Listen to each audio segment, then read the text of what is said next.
Welcome to the Direct News Upload. I'm your host, Norks. It has been a relatively quiet week in the video game world, but that doesn't stop us. Nothing stops us. Except, maybe, explosive diarrhea. But given we're all clear of that for now, let's check out what's happening recently in our beloved industry.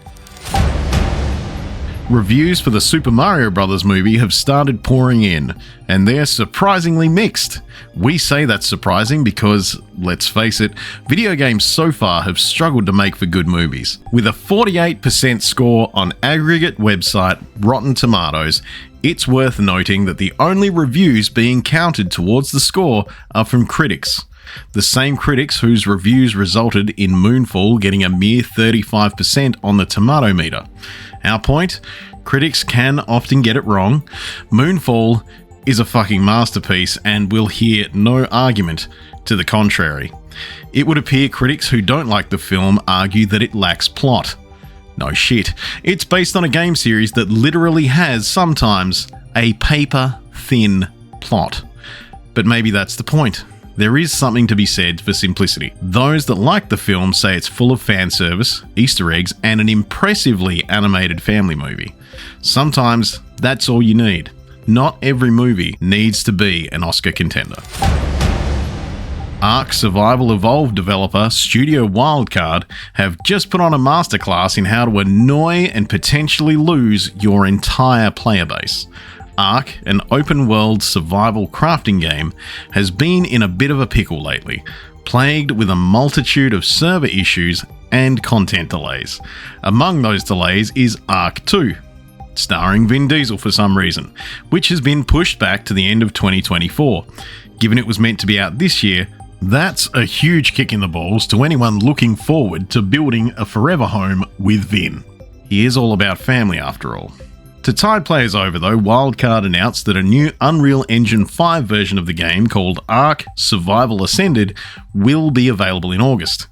Good news, right? Well, get ready for another swift kick to the nads, because even if you own the current version of the game, you will be made to buy it again when the next gen version drops. So, I'll just keep playing vanilla until Ark 2 comes out. Good idea, except Wildcard, consistently making shit decisions at this point, will be shutting those servers down. Long story short, play another survival crafting game. There are plenty out there. The Last of Us released on PC this week, and based on the quality of previous PlayStation ports like God of War and Horizon, this should be cause for celebration, right? Alas, life just isn't that fair, and instead expectations have been sunk with the game being full of performance issues and bugs.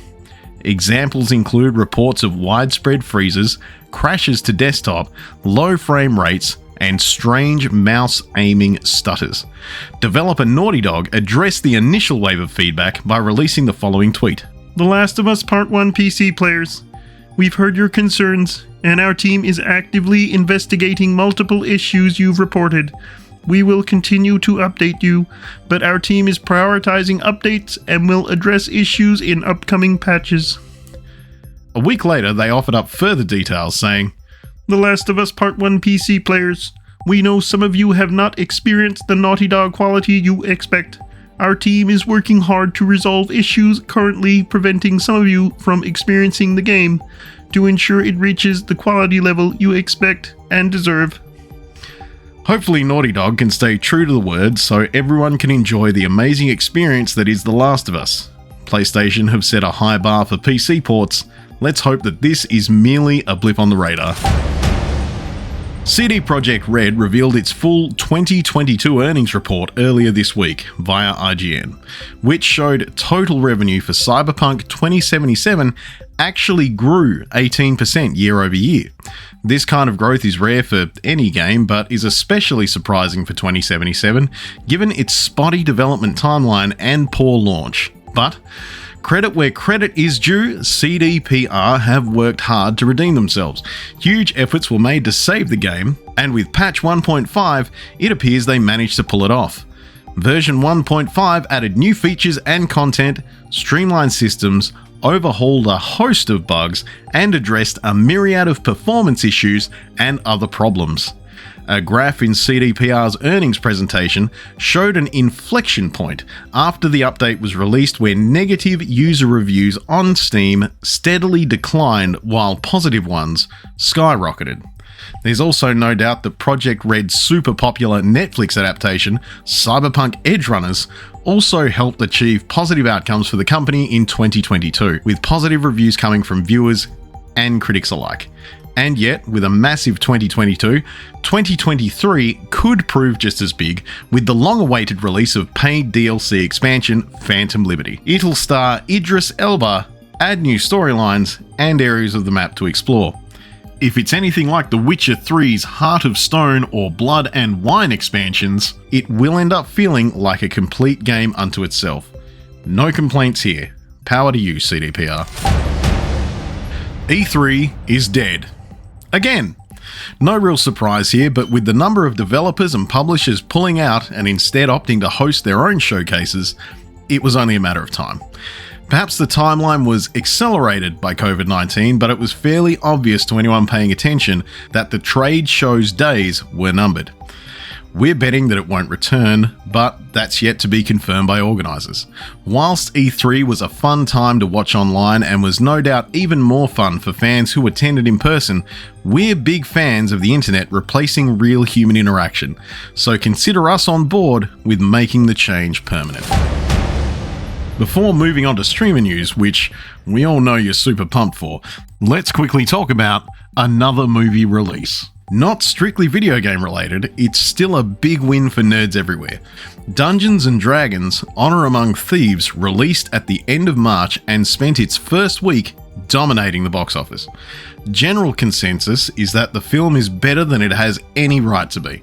D&D certainly has plenty to offer as far as inspiration for films is concerned, and the fact it's doing so well commercially and critically reaffirms the fact that there's an appetite for high fantasy content out there. Always a win, as far as we're concerned. Now this could get controversial. I may change the script, but I'm just going to run the gauntlet and see how far we get with Neon City Daily's wording of choice. In a case of swift karma, a YouTube prankster has been shot in the stomach after attempting to play what he called a simple practical joke. Pranks on consenting friends, fine. Pranks on strangers, especially ones involving physical contact, not usually fine. Whilst being shot is probably an overreaction, and to be clear, we don't have all the facts. You can't expect there to be no consequences when you intentionally aggravate and/or interfere with unsuspecting people who are just going about their day. Pranks on the public have long been a thing on the internet and should probably be discouraged.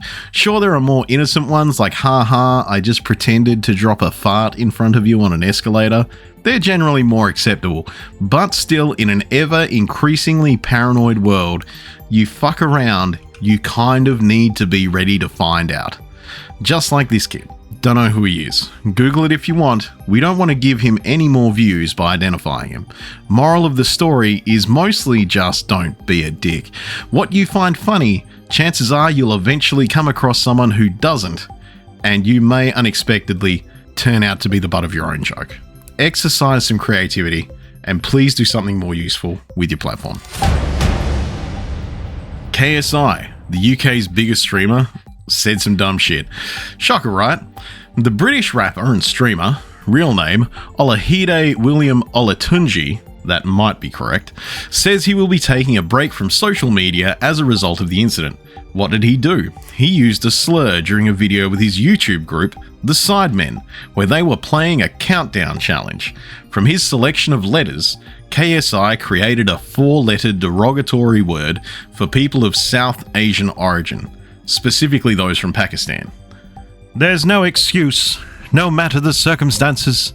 I shouldn't have said it, and I'm sorry, the 29-year-old tweeted. I've always said to my audience that they shouldn't worship me, or put me on a pedestal because I'm human. I'm not perfect. I'm gonna mess up in life. And lately, I've been messing up a lot. The video has since been deleted from the Sidemen's social media, and the group have been criticised for laughing after KSI said the slur. The Sidemen also tweeted later on Monday, apologising for the completely unacceptable and inexcusable slur. The fact the incident was made light of on the show was wrong and compounded the hurt, they added. Imagine being a publicist for streamers and online content creators. I don't know what that job pays, but I'm really guessing it's not enough. That does it for us this week. Be sure to tune in to the Neon City Daily podcast, where we will likely discuss some more of this in detail. If you want to join in on the discussion yourself, or share increasingly disturbing memes with fellow NCD community members, hit us up on Discord. All the relevant links can be found on our website at www.neoncitydaily.com.au. I've been your host Norks, and this has been the Direct News Upload. Peace.